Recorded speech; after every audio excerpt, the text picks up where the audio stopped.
Welcome to one of the most disturbing tales from the lawless frontier, where justice and vengeance became indistinguishable in the hands of someone who should have represented order. Before we begin this journey into the darkest corners of frontier justice, I invite you to share in the comments where you're watching from and what time of day you're experiencing this story. We're fascinated to know how these forgotten histories reach across time and distance to find you. In the dust-choked plains of Kansas in 1870, where the line between law and lawlessness was as thin as morning frost, a tale of obsession and calculated murder unfolded that would remain buried in courthouse records and family secrets for over a century. This is the documented account of what became known as the Dodge City Incident, a series of events surrounding Rebecca Ann Morrison and her twisted interpretation of frontier justice. The year was 1870. Kansas had been a state for less than a decade, but it was already earning a reputation as one of the most violent places on the American frontier. The cattle drives from Texas brought thousands of cowboys to towns like Dodge City, Abilene, and Wichita, along with the gamblers, prostitutes, and outlaws who preyed on men flush with trail wages. It was a time when a man's life could be worth less than the cost of a drink, and when justice often came from the barrel of a gun rather than the gavel of a judge. Dodge City in 1870 was still in its infancy, having been established just 2 years earlier as a supply point for buffalo hunters and soldiers at nearby Fort Dodge.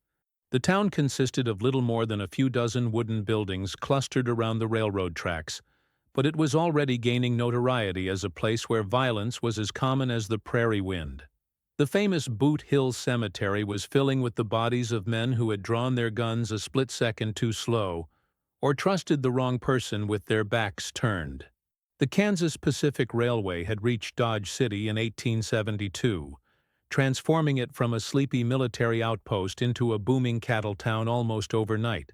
The railroad brought not just economic opportunity, but also a flood of humanity that included some of the most dangerous individuals on the frontier. Gamblers, gunfighters, cattle rustlers, and confidence men all flocked to Dodge City, drawn by the promise of easy money and the relative absence of effective law enforcement. The town's reputation for violence was well-deserved. In its first year as a cattle town, Dodge City recorded more murders per capita than any other settlement in the American West. The local newspaper, the Dodge City Times, kept a running tally of violent deaths, noting with dark humor that the town's Boot Hill Cemetery was filling up faster than we can dig graves. It was into this environment of constant danger and uncertain justice that Sheriff William Morrison brought his family in the spring of 1870. Morrison had been appointed sheriff by the territorial governor, tasked with bringing order to a community that seemed to thrive on chaos. He was a veteran of the Civil War, a man who had seen enough violence to last several lifetimes, but who believed that law and order could be established even in the wildest corners of the frontier. Morrison's appointment was part of a broader effort by territorial authorities to establish legitimate government in Kansas's most lawless communities. The federal government was under increasing pressure from Eastern newspapers and reform groups to bring civilization to the frontier, and Dodge City had become a symbol of everything that was wrong with the American West. The new sheriff faced enormous challenges. His jurisdiction covered over 1,000 square miles of sparsely settled territory, and he had only 2 deputies to help him maintain order. The local population was transient and often hostile to law enforcement, viewing sheriffs and marshals as obstacles to their pursuit of quick profits and easy pleasures.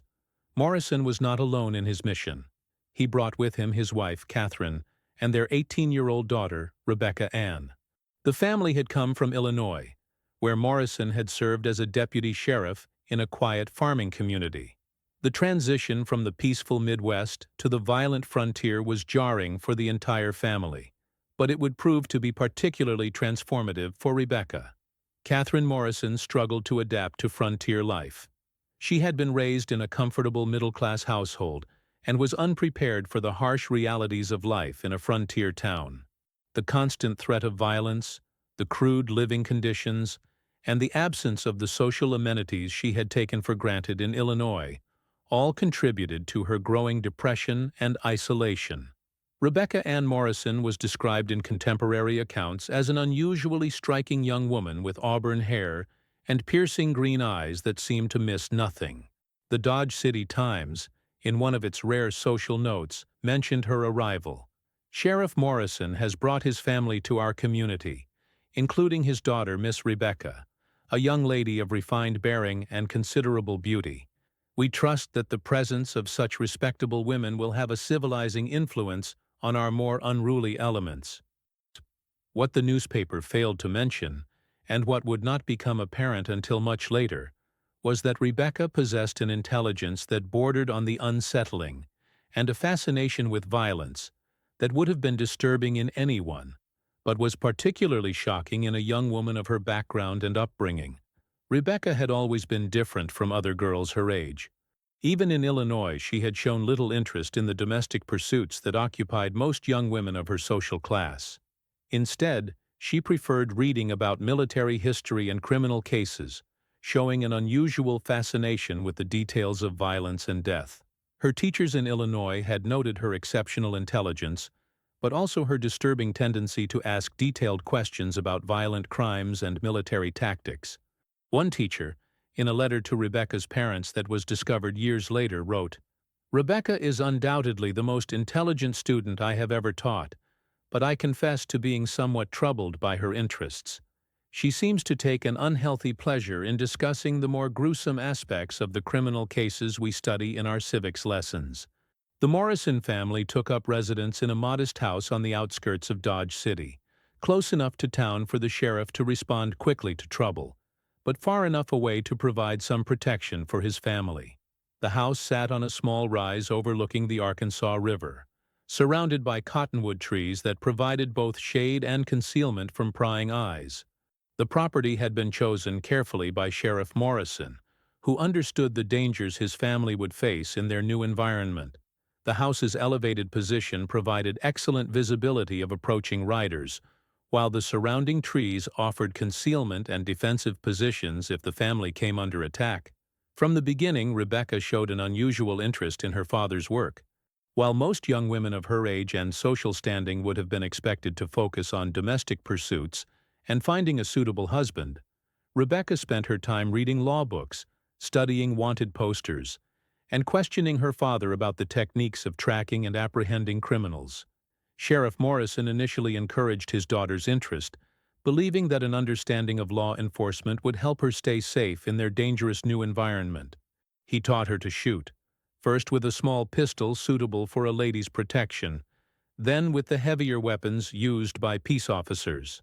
Rebecca proved to be an exceptional marksman, displaying a natural ability with firearms that impressed even the experienced lawmen who worked with her father.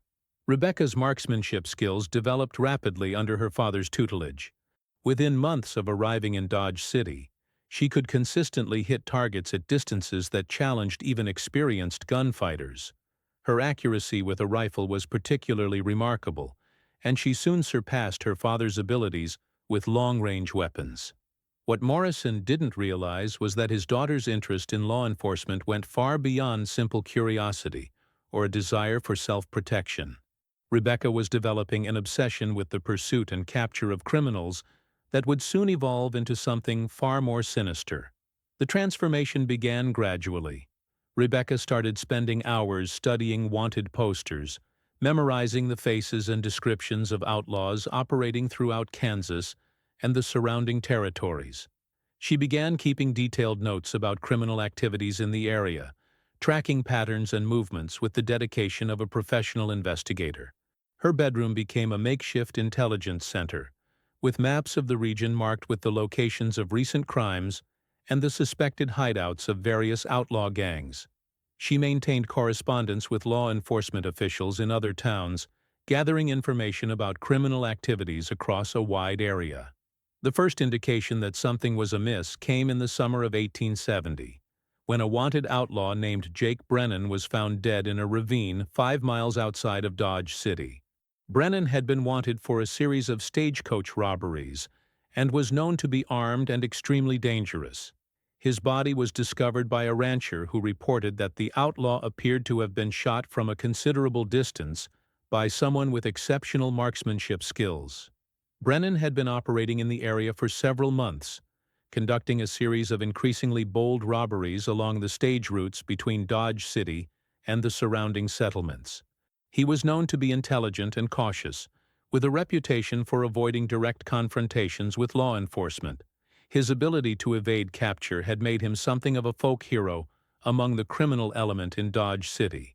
Sheriff Morrison investigated the death and concluded that Brennan had likely been killed by a bounty hunter, though no one came forward to claim the substantial reward that had been offered for the outlaw's capture.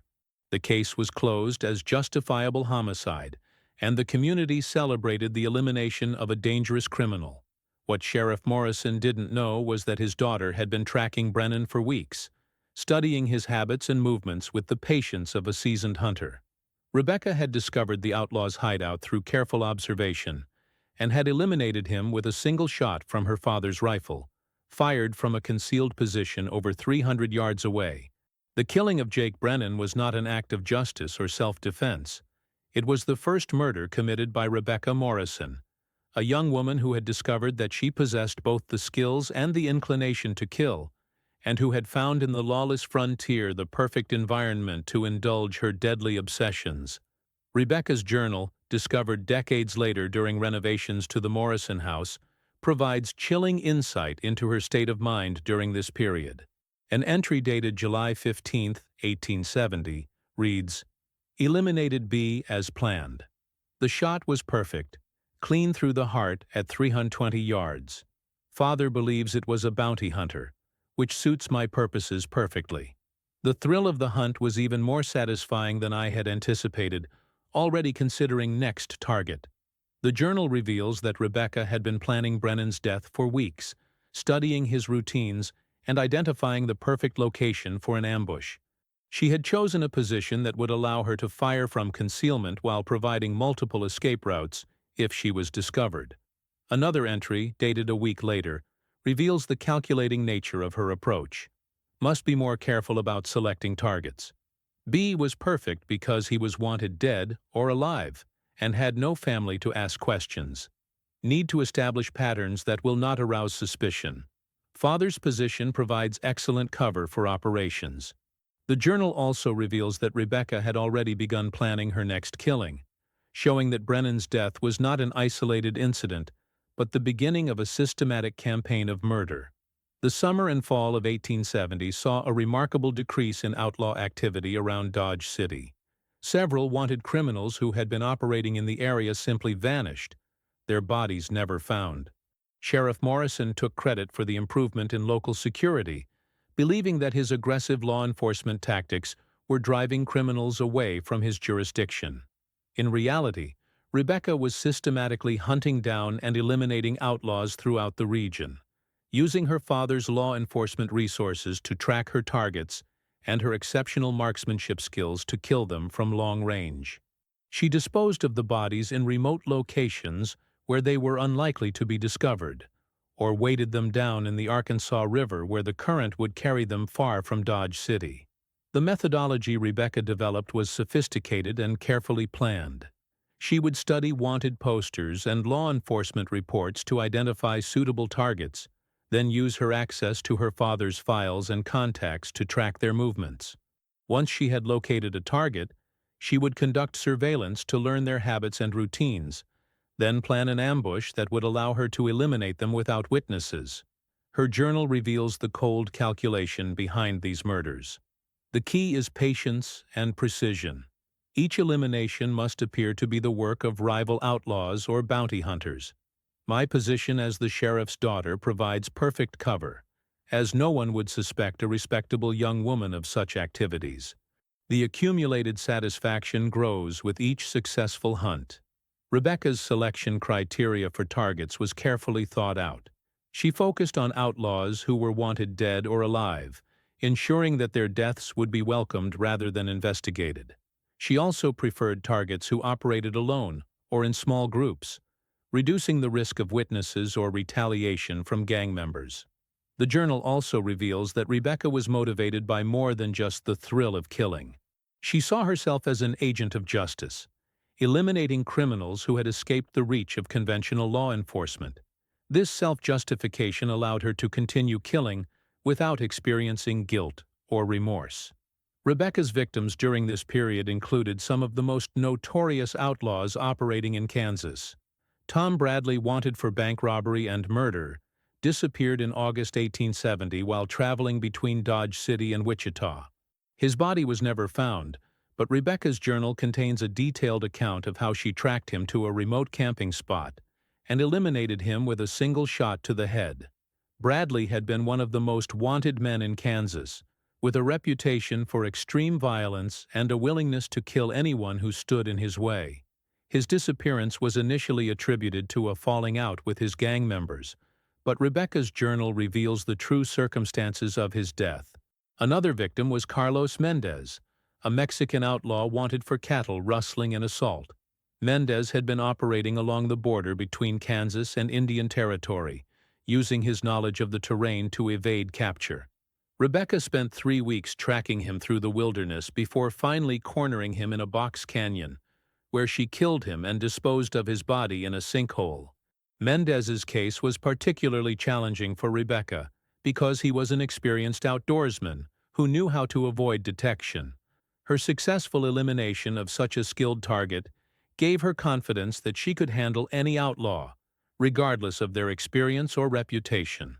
Perhaps most disturbing was the case of Billy Hutchins, a young outlaw barely older than Rebecca herself. Hutchins had been involved in a series of store robberies, but was not considered particularly dangerous. Rebecca's journal suggests that she selected him not because of the severity of his crimes, but because she wanted to test her skills against a younger, more agile target. The journal entry describing Hutchins' death is particularly chilling. H proved more challenging than expected. His youth and agility required a different approach. Tracked him for 2 days before finding suitable opportunity. The kill shot was more difficult due to his constant movement, but the challenge made the ultimate success more satisfying. Beginning to understand that the difficulty of the hunt enhances the pleasure of the kill. Hutchins' death marked a turning point in Rebecca's psychological development. The journal entries following his killing show an increasing focus on the challenge and excitement of the hunt, rather than any pretense of serving justice. Rebecca was becoming addicted to the thrill of killing, and her victims were becoming nothing more than targets in a deadly game. As 1870 drew to a close, Rebecca had eliminated at least 8 wanted outlaws, accumulating what would have amounted to thousands of dollars in bounty money if she had been operating as a legitimate bounty hunter. However, money was never her motivation. The journal entries make clear that she was driven by something far more disturbing than financial gain. An entry dated December 1870 provides insight into her psychological state. The hunting has become the central focus of my existence. The careful planning, the patient stalking, the moment of perfect execution, these provide a satisfaction that nothing else can match. Father speaks of justice and law, but he doesn't understand that true justice comes from the elimination of those who prey on the innocent. I am becoming what this frontier needs, a force of absolute judgment. The journal reveals that Rebecca had begun to see herself as something more than human, a force of nature that existed to eliminate evil from the world. This grandiose self-image would only grow stronger as her killing spree continued. The winter of 1870-71 forced a temporary halt to Rebecca's activities, as the harsh weather made travel difficult and dangerous. However, she used this time to plan more ambitious operations for the coming spring. Her journal reveals that she was considering expanding her hunting grounds beyond Kansas, possibly into Colorado and Nebraska, where wanted outlaws were known to operate. During the winter months, Rebecca also began to develop more sophisticated techniques for tracking and eliminating her targets. She studied military tactics and hunting strategies, learning how to move unseen across open terrain and how to establish concealed positions for long-range shooting. She practiced with different weapons, testing their accuracy and effectiveness at various distances. Most disturbing of all, Rebecca began to keep trophies from her victims. Her journal mentions collecting personal items from each outlaw she killed: a watch, a distinctive belt buckle, a silver coin, which she stored in a hidden compartment in her bedroom. These trophies served as reminders of her successful hunts and as motivation for future operations. The trophy collection revealed the depth of Rebecca's psychological transformation. What had begun as a twisted sense of justice had evolved into something far more sinister, a compulsion to kill that was driven by personal gratification rather than any higher purpose. The spring of 1871 brought new opportunities for Rebecca's deadly hobby. The cattle drive season was beginning, bringing fresh waves of cowboys and the criminals who preyed on them to Dodge City. Sheriff Morrison was busier than ever, trying to maintain order in a town that seemed to grow more violent with each passing day. The arrival of the cattle drives transformed Dodge City into a powder keg of violence and vice. Thousands of cowboys, flush with months of trail wages, descended on the town seeking entertainment and release after the hardships of the long drive from Texas. Saloons, gambling halls, and brothels operated around the clock, while pickpockets, confidence men, and armed robbers worked the crowds looking for easy marks. Rebecca used her father's preoccupation with his official duties to expand her own operations. She began venturing farther from Dodge City, sometimes disappearing for days at a time on what she told her parents were visits to friends in neighboring communities. In reality, she was conducting extended hunting expeditions, tracking outlaws across hundreds of miles of frontier territory. Her first victim of 1871 was a man named Samuel Pierce, wanted for a series of brutal murders in Colorado. Pierce had fled to Kansas to escape a posse and was hiding in the sandhills south of Dodge City. Rebecca tracked him to his hideout and observed him for 3 days, learning his routines and identifying the best opportunity for an ambush. Pierce was one of the most dangerous criminals operating on the frontier, with a reputation for extreme violence and a willingness to torture his victims before killing them. His crimes had horrified even the hardened residents of the mining camps where he had operated, and there was a substantial bounty on his head. The journal entry describing Pierce's death reveals Rebecca's growing confidence and skill. P was more cautious than previous targets, but his caution worked against him. His predictable security measures made it easy to anticipate his movements. Eliminated him during his morning reconnaissance, single shot at 400 yards. Body disposed of in quicksand bog where it will never be recovered. Beginning to feel that I have found my true calling. The success of the Pierce operation emboldened Rebecca to take on even more dangerous targets. Her next victim was Frank Morrison, no relation despite the shared surname, who was wanted for leading a gang of train robbers. Morrison was known to be intelligent and ruthless, with a reputation for eliminating anyone who posed a threat to his operations. Frank Morrison's gang had been responsible for a series of daring train robberies along the Kansas Pacific Railway, netting thousands of dollars in stolen money and goods.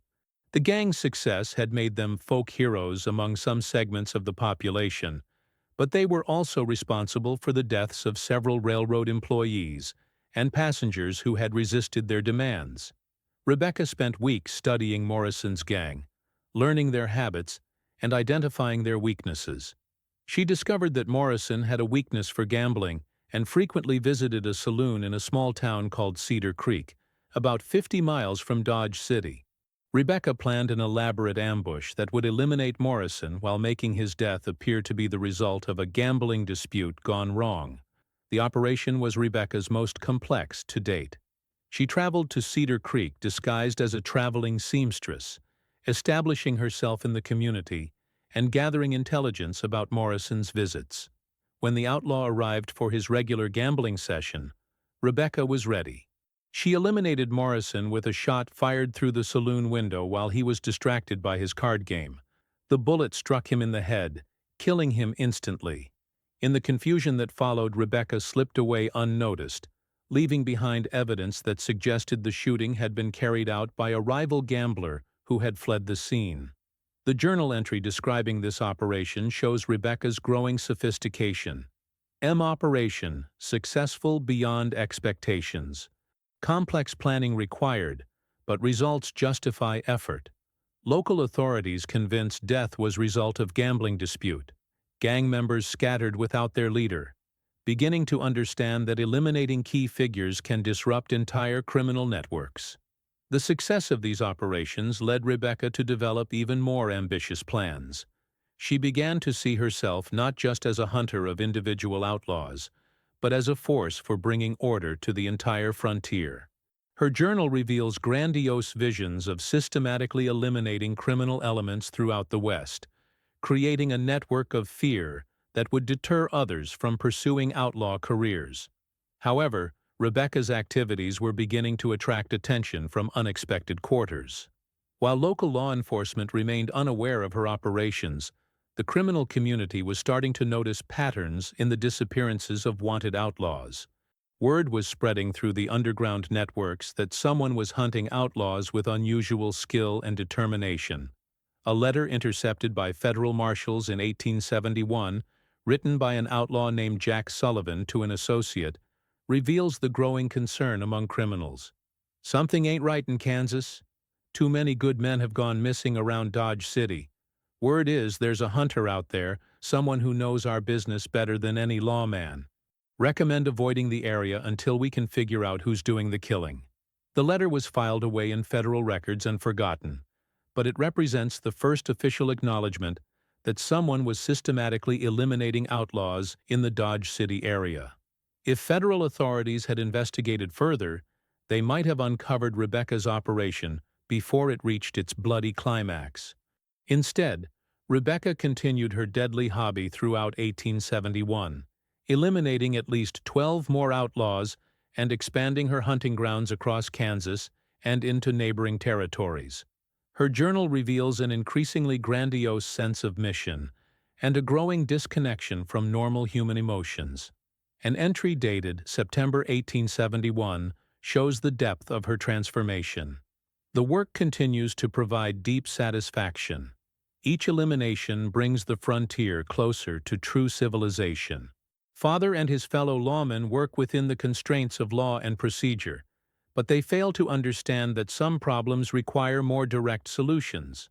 I have become the instrument of absolute justice, operating beyond the limitations that constrain conventional law enforcement. The journal also reveals that Rebecca was beginning to take greater risks, driven by her need for more challenging hunts. She began targeting outlaws who traveled in groups, requiring her to develop new tactics for eliminating multiple targets. She also started pursuing criminals who were actively being hunted by law enforcement, adding the risk of discovery by legitimate authorities to the dangers of her operations. The case of the Dalton brothers provides an example of Rebecca's increasingly reckless behavior. The Daltons were a family of outlaws operating out of Indian Territory, known for their skill with firearms and their willingness to fight to the death rather than surrender. When they ventured into Kansas in late 1871, Rebecca saw them as the ultimate test of her abilities. The Dalton brothers had built a reputation as some of the most dangerous outlaws on the frontier. They were skilled horsemen and marksmen who had successfully evaded capture by law enforcement agencies across multiple territories. Their willingness to engage in prolonged gunfights rather than surrender had resulted in the deaths of several lawmen who had attempted to apprehend them. She tracked the Daltons for over a month, studying their movements and waiting for an opportunity to strike. The opportunity came when the brothers made camp in a remote canyon, believing themselves safe from pursuit. Rebecca positioned herself on the canyon rim and attempted to eliminate all three brothers with rapid-fire shooting. The operation was only partially successful. Rebecca killed 2 of the brothers with her initial shots, but the third, wounded but still alive, managed to return fire and nearly hit her before she could finish him off. The close call should have served as a warning about the dangers of her increasingly ambitious operations, but Rebecca's journal suggests that she was exhilarated rather than chastened by the experience. "Dalton operation provided greatest challenge to date," she wrote. "Multiple targets in defensive position required new tactics. Initial success followed by unexpected resistance created genuine danger, but also unprecedented excitement. Beginning to understand that the risk of discovery or death enhances rather than diminishes the satisfaction of the hunt. The near miss with the Daltons marked a turning point in Rebecca's psychological development. The journal entries from this period show an increasing disconnection from reality and a growing belief in her own invincibility. She began to see herself as a force of nature, beyond the reach of conventional law or morality. This growing megalomania would ultimately lead to Rebecca's downfall, but not before she claimed several more victims and came dangerously close to exposing her father's law enforcement operation to scandal and disgrace. The winter of 1871–72 brought new challenges for Rebecca. The harsh weather limited her ability to travel, but it also brought desperate outlaws closer to towns and settlements, seeking shelter and supplies. Rebecca adapted her tactics to this new environment, conducting operations closer to Dodge City and taking greater risks to maintain her hunting schedule. Her first victim of the new year was a man named Pete Garrison, wanted for a series of bank robberies in Missouri. Garrison had come to Dodge City seeking to join one of the outlaw gangs operating in the area, but Rebecca identified him from wanted posters and decided to eliminate him before he could establish himself in the local criminal community. Garrison represented a new type of challenge for Rebecca. Unlike her previous victims, who had been operating in remote areas where their deaths could be easily concealed, Garrison was staying in Dodge City itself, surrounded by potential witnesses and under the informal protection of the local criminal element. The operation took place in broad daylight on the main street of Dodge City, representing a dramatic escalation in Rebecca's willingness to take risks. She positioned herself in the window of a boarding house and shot Garrison as he walked past, then quickly concealed her rifle and joined the crowd that gathered around the body. The shooting was attributed to a rival outlaw or a personal enemy, and no one suspected that the sheriff's daughter, who was among those expressing shock and horror at the violence, was actually the killer. The success of this operation convinced Rebecca that she could operate with impunity even in the heart of the community where her father served as the chief law enforcement officer. The journal entry describing the Garrison killing reveals Rebecca's growing confidence and her increasing disconnection from normal human emotions. Elimination successful despite challenging circumstances. Daylight operation in populated area required precise timing, but provided additional satisfaction due to increased difficulty. Interesting to observe community reaction to sudden violence. Most people are sheep, easily manipulated and controlled through fear. The success of the Garrison operation led Rebecca to plan even more audacious attacks. She began targeting outlaws who were staying in Dodge City itself, using her knowledge of the town and her access to her father's intelligence to identify and eliminate criminals who thought they were safe in the community. Her next victim was a woman named Belle Crawford, a notorious outlaw who had been involved in several stagecoach robberies and was wanted for murder in 3 states. Crawford had come to Dodge City disguised as a respectable widow, planning to lay low until the heat from her latest crimes died down. Belle Crawford represented a unique challenge for Rebecca. As a female outlaw, Crawford was more likely to arouse suspicion if she simply disappeared, and her death would need to appear completely natural to avoid investigation. Rebecca spent weeks studying Crawford's habits and routines, looking for an opportunity to eliminate her without arousing suspicion. Rebecca identified Crawford through careful observation and comparison with wanted posters, then planned an elaborate operation to eliminate her without arousing suspicion. She poisoned Crawford's food at a restaurant, using a substance that would cause symptoms resembling a heart attack or stroke. The operation was successful, and Crawford's death was attributed to natural causes.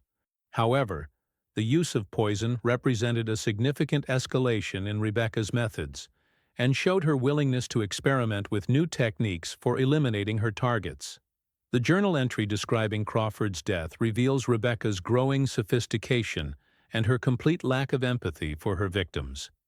Elimination required different approach due to target's location and gender. Poison proved effective and untraceable.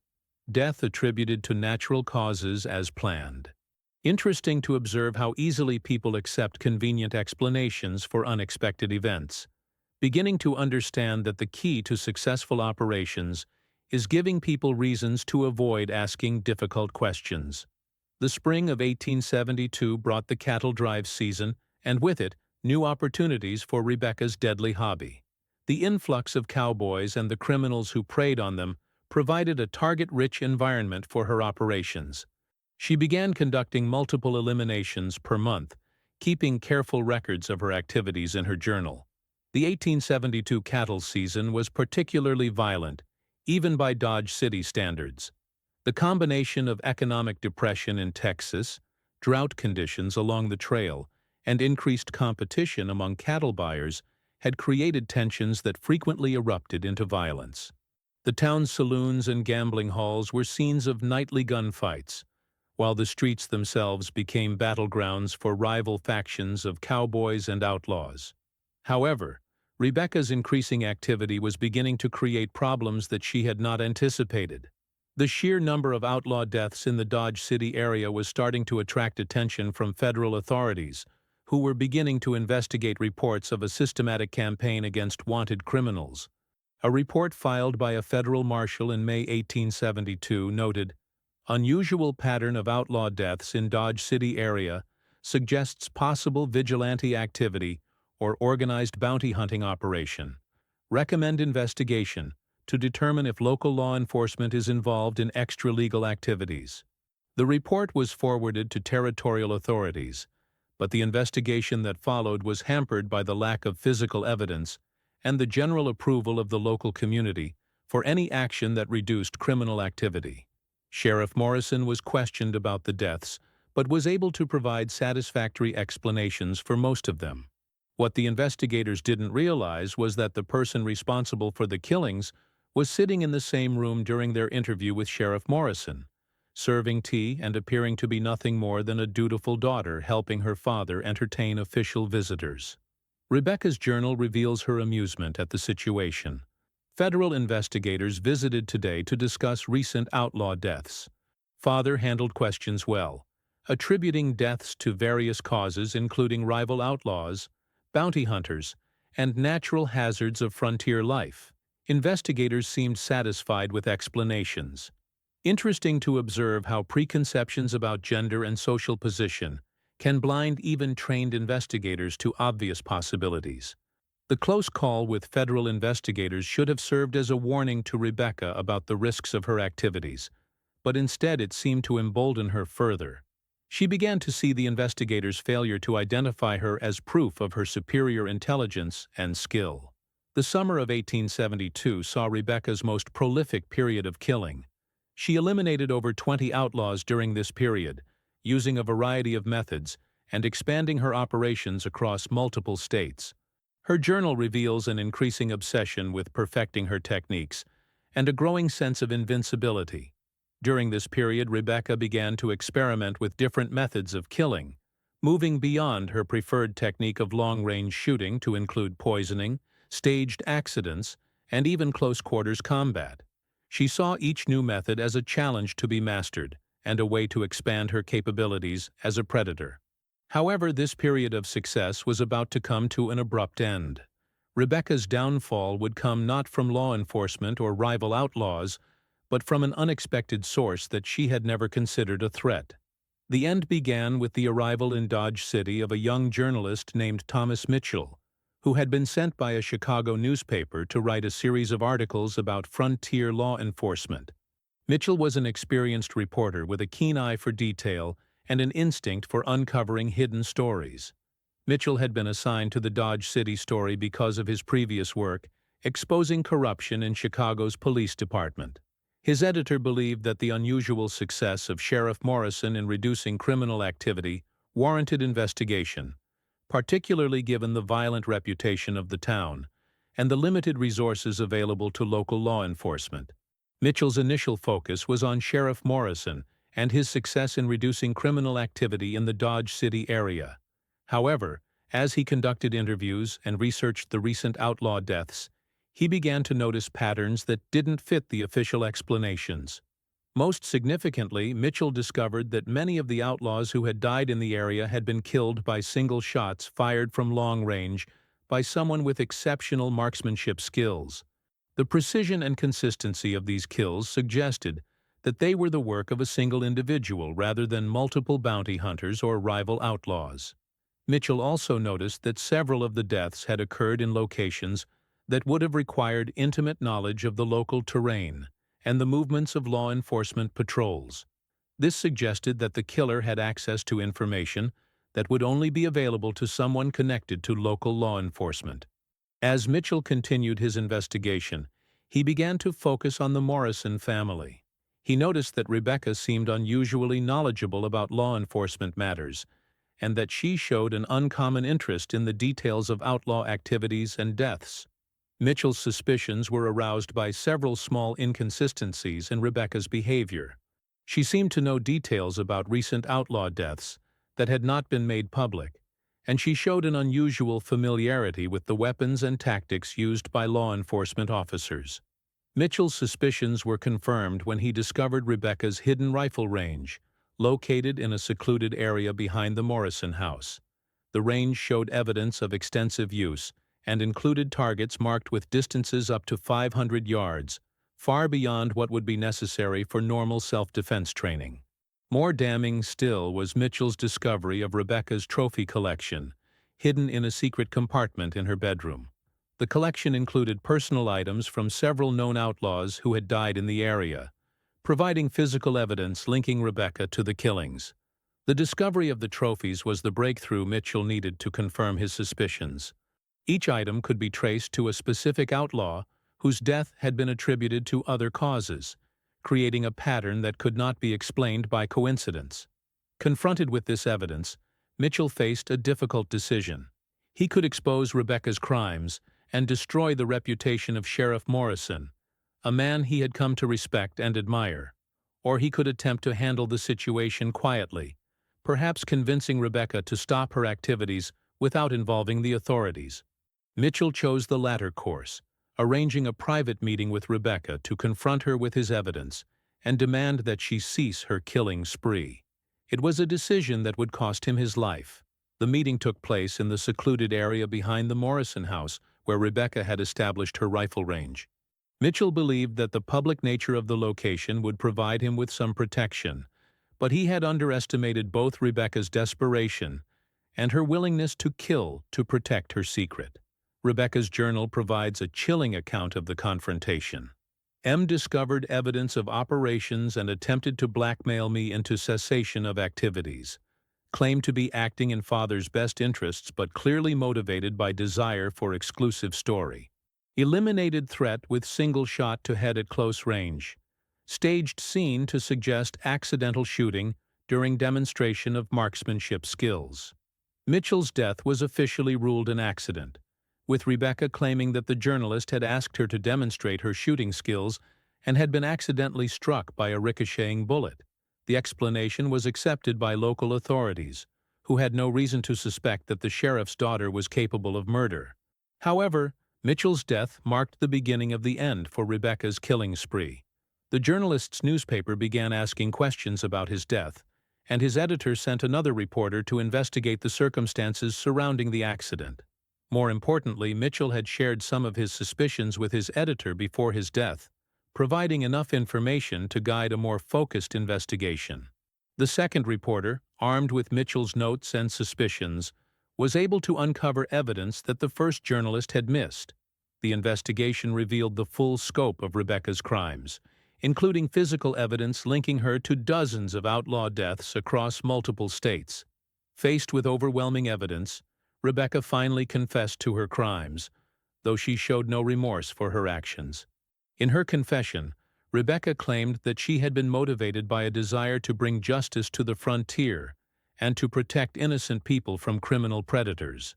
She portrayed herself as a force for good who had been willing to do what conventional law enforcement could not or would not do. However, her journal entries, discovered during the investigation, revealed a very different picture. The entries showed that Rebecca had been motivated not by justice, but by a psychological compulsion to kill, and that she had used the pretext of hunting outlaws to indulge her homicidal impulses. The revelation of Rebecca's crimes destroyed Sheriff Morrison's career and reputation. Although he was cleared of any involvement in his daughter's activities, the scandal made it impossible for him to continue serving as a law enforcement officer. The family left Dodge City in disgrace, moving to California where they attempted to start new lives under assumed names. Rebecca herself was committed to an asylum for the criminally insane, where she spent the remaining years of her life. She died in 1889, still maintaining that her actions had been justified and necessary for the protection of frontier society. The case of Rebecca Morrison was largely forgotten by history, buried in court records and newspaper archives that few people ever consulted.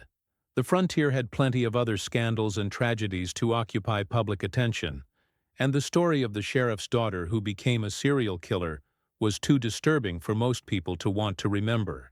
However, the case has attracted renewed attention from modern historians and criminologists, who see it as an early example of a female serial killer operating in the American West.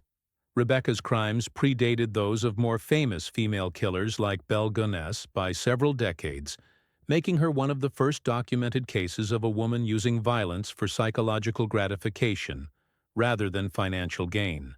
Dr. Patricia Nelson, in her 1995 study, Women and Violence on the American Frontier, describes Rebecca as representing a unique category of criminal, one who combined the calculating intelligence of an organized killer with the social advantages of her gender and family position. Rebecca Morrison succeeded because she understood how to exploit the expectations and assumptions of frontier society, Nelson writes. In a culture that viewed women as inherently peaceful and nurturing, the idea of a woman as a systematic predator was almost inconceivable. This cultural blind spot allowed her to operate with virtual impunity for years. Nelson notes that Rebecca's case challenges traditional narratives about women's roles in frontier society and forces us to confront the possibility that the frontier produced female predators as well as male ones. The psychological aspects of Rebecca's case have also attracted attention from modern criminologists. Dr. Robert Hare, a leading expert on psychopathy, has analyzed Rebecca's journal entries and concluded that she displayed many of the characteristics associated with psychopathic personality disorder. Rebecca Morrison exhibited the classic traits of a psychopath, Hare writes in his 2003 analysis of the case. She showed a complete lack of empathy for her victims, an inflated sense of self-worth, and a willingness to manipulate others to achieve her goals. Her ability to maintain a facade of normalcy while conducting a systematic killing spree demonstrates the kind of emotional detachment that is characteristic of psychopathic individuals. Hare notes that Rebecca's case is particularly interesting because it shows how psychopathic traits can be channeled into activities that appear socially beneficial. By targeting outlaws and criminals, Rebecca was able to justify her actions to herself and to others, making it easier for her to continue killing without arousing suspicion. The case has also been studied from the perspective of frontier justice and vigilante activity.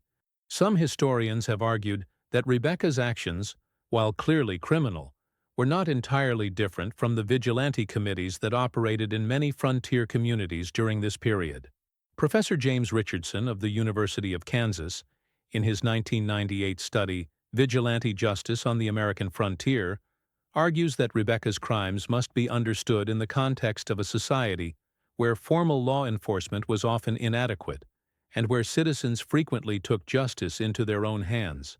Rebecca Morrison was operating in an environment where vigilante justice was common and often accepted, Richardson writes.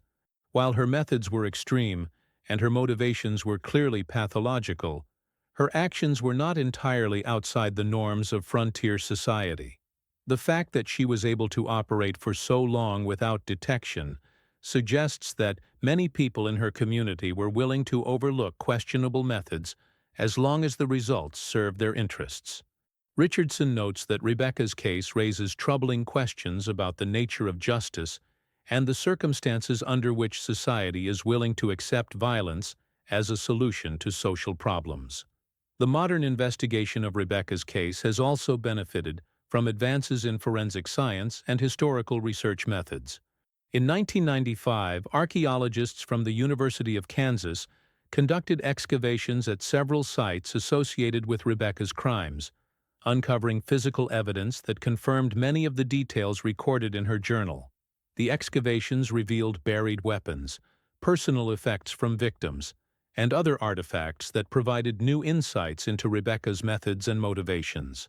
Soil analysis at several sites revealed traces of human blood, confirming that multiple killings had taken place at locations identified in Rebecca's journal.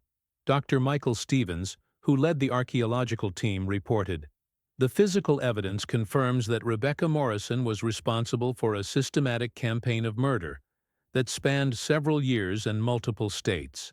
The sophistication of her methods and the careful planning evident in her operations suggest that she was one of the most prolific serial killers in American history."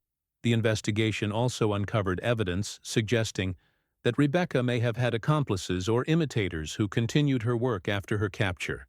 Several unsolved outlaw deaths in the years following Rebecca's arrest showed similarities to her methods, leading some researchers to speculate that she may have inspired others to adopt similar tactics. However, definitive proof of copycat killers remains elusive, and it's possible that the similar methods were simply the result of the limited options available to anyone attempting to kill outlaws without detection on the frontier. The legacy of Rebecca Morrison extends beyond her individual crimes to the broader questions her case raises about justice, gender, and violence in American society. Her ability to operate with virtual impunity for years, despite mounting evidence of her crimes, reflects the social and institutional blind spots that characterized frontier society. More troubling is the possibility that Rebecca's success inspired other individuals to adopt similar methods. While there is no definitive evidence of copycat killers, the frontier environment that allowed Rebecca to operate would have provided similar opportunities for other predators who understood how to exploit social expectations and institutional weaknesses. The case also raises questions about the role of gender in criminal justice and the ways in which assumptions about women's nature can be exploited by those willing to violate social norms.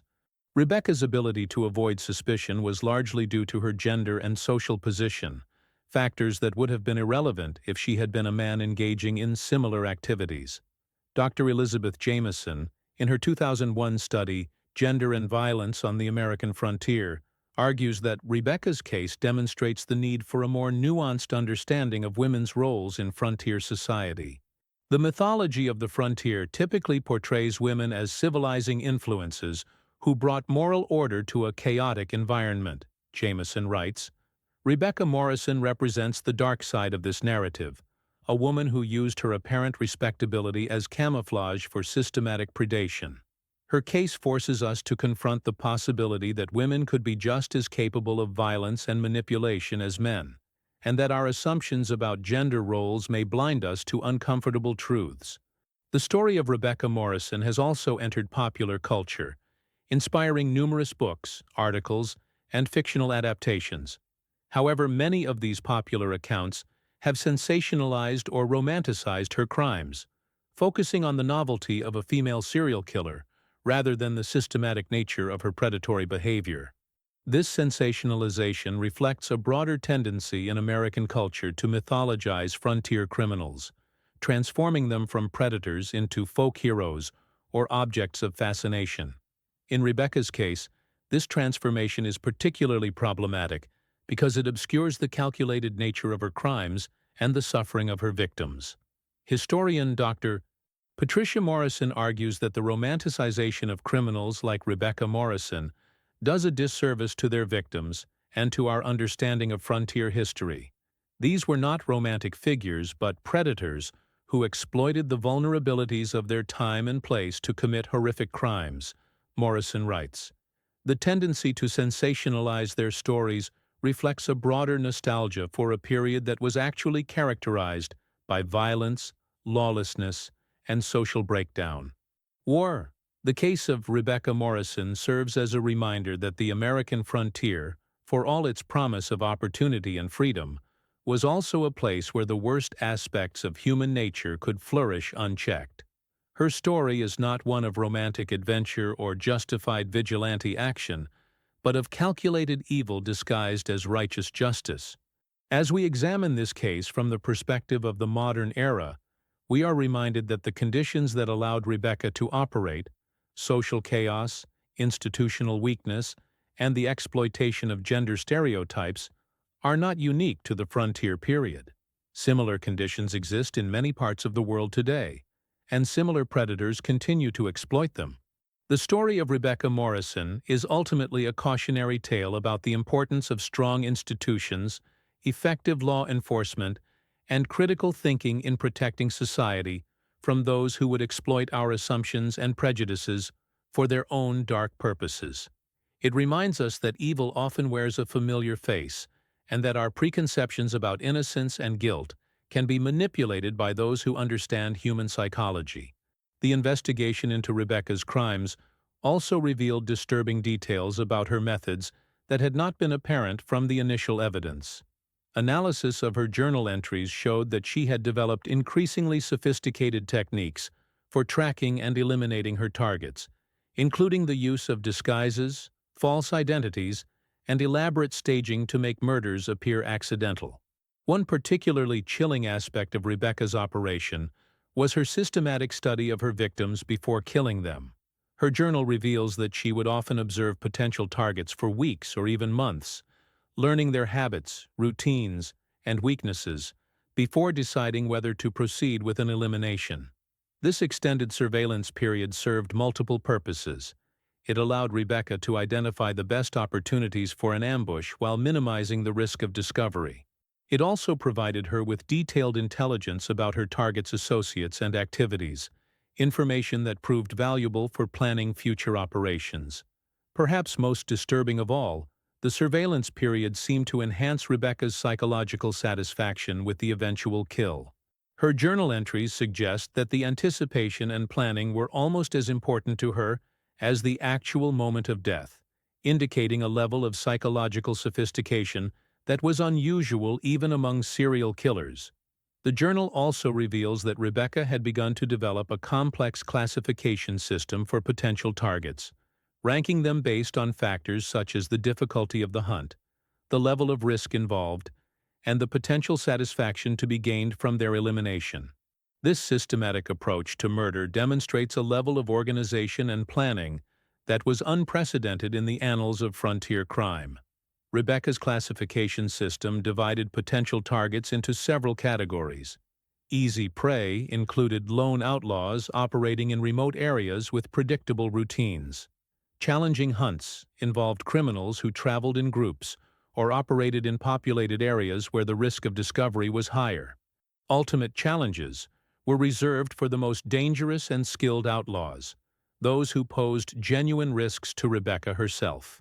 The journal reveals that Rebecca derived the greatest satisfaction from the ultimate challenges, even though they also posed the greatest risks to her continued operations. This preference for dangerous targets suggests that Rebecca was driven not just by a compulsion to kill, but by a need to prove her superiority over increasingly formidable opponents. As Rebecca's killing spree continued, she began to attract attention from unexpected sources within the criminal community itself. Several outlaw gangs started posting lookouts and implementing security measures specifically designed to protect against the mysterious hunter who was systematically eliminating their members. A coded message intercepted by federal authorities in late 1872 reveals the extent of criminal concern about Rebecca's activities. The Phantom Hunter continues to claim our brothers. No pattern to the killings except skill and patience. Recommend all operations be conducted in groups of 3 or more. Trust no one who approaches alone, regardless of appearance or claimed purpose. The message was attributed to the leader of one of the most powerful outlaw gangs operating in the region, indicating that Rebecca's activities had reached the attention of the highest levels of the criminal hierarchy. The fact that experienced outlaws were modifying their operations to protect against her demonstrates the effectiveness of her campaign. However, the increased security measures adopted by outlaw gangs also presented new challenges for Rebecca.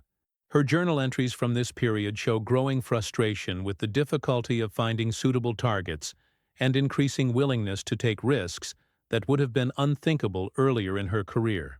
One particularly dangerous operation involved Rebecca's infiltration of an outlaw hideout disguised as a prostitute seeking protection from law enforcement.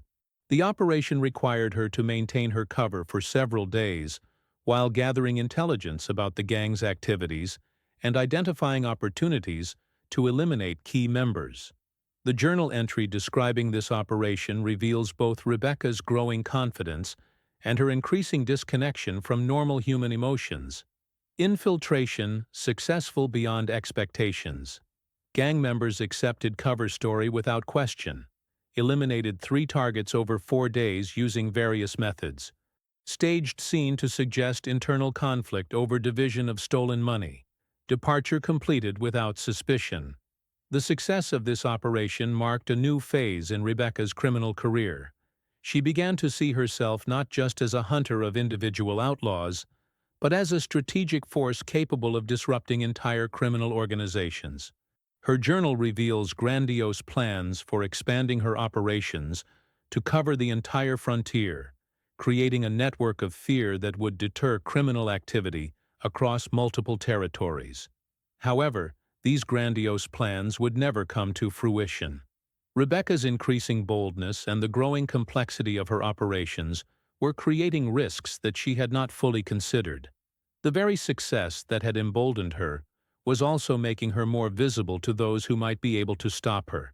The beginning of the end came when Rebecca decided to target the most notorious outlaw gang operating in Kansas, a group led by a man known as Black Jack Morrison.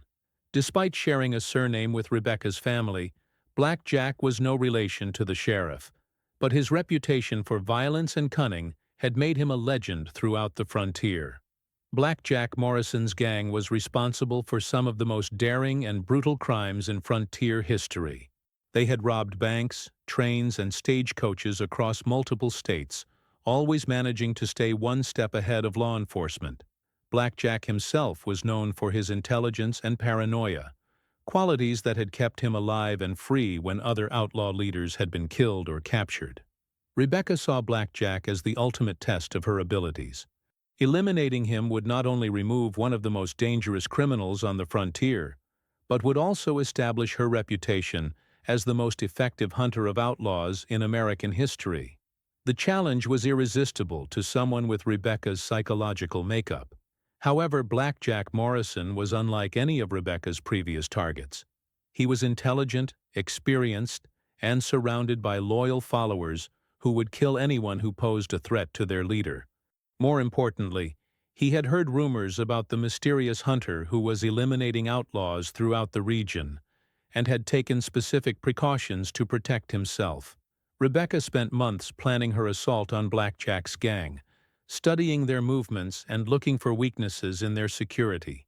She discovered that the gang had established a permanent hideout in a remote canyon that was virtually impregnable to conventional attack. The only way to reach Black Jack would be to infiltrate the gang itself. The infiltration plan was the most complex and dangerous operation Rebecca had ever attempted. It required her to assume a completely false identity and maintain her cover for an extended period while surrounded by some of the most dangerous criminals on the frontier. The slightest mistake would result in her death and the exposure of her entire operation. Rebecca's journal reveals the meticulous planning that went into the infiltration.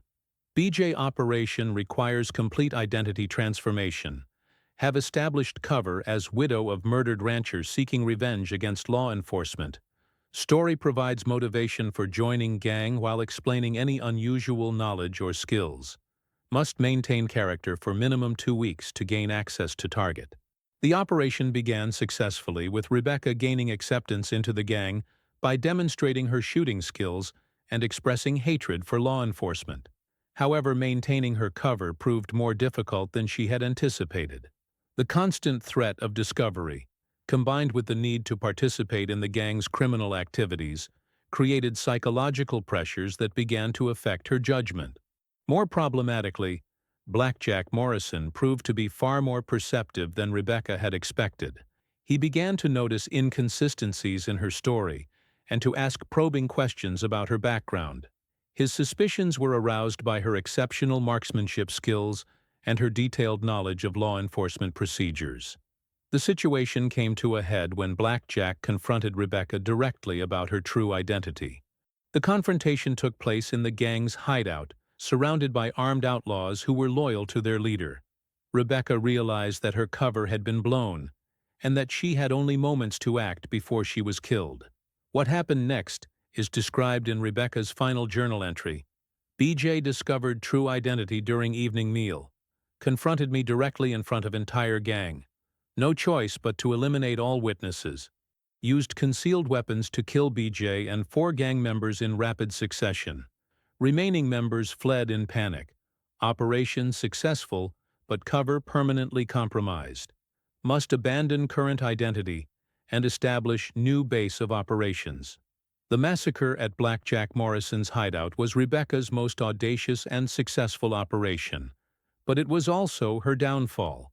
The elimination of an entire outlaw gang in a single night created a sensation throughout the frontier and attracted the attention of federal authorities who had previously dismissed reports of a systematic campaign against outlaws. More importantly, several gang members had escaped the massacre and were able to provide descriptions of the mysterious woman who had infiltrated their organization and killed their leader. For the first time, law enforcement had eyewitness accounts of the person responsible for the systematic elimination of outlaws throughout the region. The descriptions provided by the surviving gang members were detailed enough to allow federal investigators to begin a focused search for Rebecca. They also revealed that the killer was a woman, a fact that shocked law enforcement officials who had assumed they were looking for a male bounty hunter or vigilante. The revelation that a woman was responsible for the killings transformed the investigation. Federal authorities began to focus on women with connections to law enforcement, particularly those with access to information about outlaw activities and movements. It was only a matter of time before the investigation led them to Sheriff Morrison's family. The end came swiftly once federal investigators focused their attention on Rebecca. The physical evidence linking her to the crimes was overwhelming, and her own journal provided a detailed confession to dozens of murders. Faced with irrefutable proof of her guilt, Rebecca made no attempt to deny her crimes. However, even in defeat, Rebecca showed no remorse for her actions. In her final statement to investigators, she maintained that her killings had been necessary and justified. "I did what the law could not, or would not do. I eliminated predators who were preying on innocent people. If that makes me a criminal in the eyes of the law, then the law is wrong." Rebecca's lack of remorse and her continued belief in the righteousness of her actions provided valuable insights into the psychology of serial killers. Her case became one of the first to be studied by early criminologists and psychiatrists, who were fascinated by the combination of intelligence, planning, and complete lack of empathy that she displayed.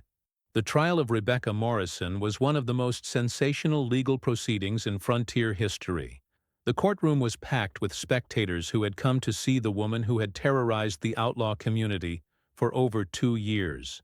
Newspaper reporters from across the country covered the proceedings, and Rebecca's story became front-page news in major cities throughout the United States. The prosecution presented overwhelming evidence of Rebecca's guilt, including her detailed journal, physical evidence linking her to multiple crime scenes, and testimony from surviving witnesses.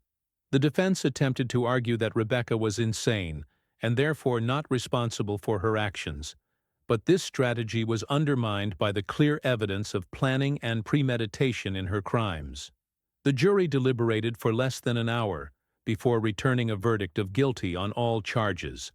However, Rebecca's gender and social background saved her from the death penalty that would certainly have been imposed on a male defendant.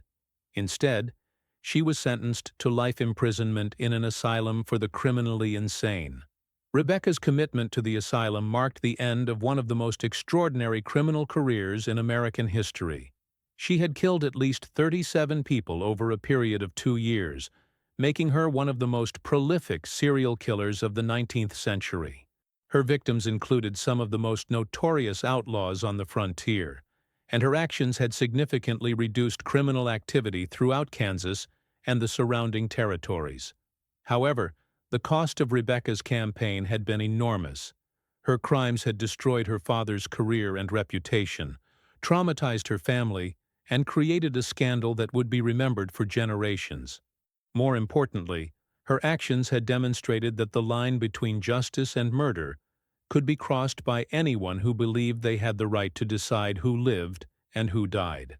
Today, the site where the Morrison house once stood is part of a residential development in what is now modern Dodge City. There is no marker or memorial to indicate the location where one of America's first female serial killers planned and executed her crimes. The only reminders of Rebecca's story are the court records and newspaper accounts that document her reign of terror. The Dodge City Cemetery contains the graves of several of Rebecca's victims, though their headstones make no mention of the circumstances of their deaths. These men, whatever their crimes, became unwitting participants in a young woman's twisted fantasy of justice. Their lives ended not by law enforcement or rival outlaws, but by someone who saw them as nothing more than targets in a deadly game. The Arkansas River continues to flow past the site where Rebecca once practiced her marksmanship, its waters carrying away the last physical traces of her crimes. But the questions her case raises about justice, gender, and the nature of evil continue to resonate, challenging us to examine our own assumptions and to remain vigilant against those who would exploit our trust and vulnerability. The story of Rebecca Ann Morrison, the sheriff's daughter who hunted outlaws for fun, serves as a dark reminder that sometimes the most dangerous predators are those who appear most respectable, and that the line between justice and murder can be crossed by anyone who believes they have the right to decide who lives and who dies. In the end, her legacy is not one of heroic vigilante action, but of calculated evil, a cautionary tale that echoes across the centuries to remind us that the capacity for violence exists in the most unexpected places, and that society's assumptions about gender and respectability can be weaponized by those who understand how to exploit them. The investigation into Rebecca's crimes revealed not just the story of one woman's descent into evil, but a broader pattern of violence and exploitation that characterized the frontier period. Her case stands as a testament to the importance of historical investigation and the need to understand the darker chapters of our past, not to sensationalize them, but to learn from them and to ensure that such predators cannot operate with impunity in our own time. As the sun sets over the Kansas plains where these events unfolded, we are left with questions that extend far beyond the specific crimes of Rebecca Morrison. How many other predators operated in the shadows of the frontier? How many victims remain unidentified and unmourned? And what does this case tell us about the nature of evil and the conditions that allow it to flourish? The answers to these questions may never be fully known, but the story of Rebecca Morrison serves as a reminder that the past is not simply a collection of romantic myths and heroic legends. It is also a record of human darkness and the price paid by those who trusted too easily and assumed too much about the nature of respectability and justice. In remembering their stories, we honor their memory and commit ourselves to vigilance against those who would exploit our humanity for their own dark purposes.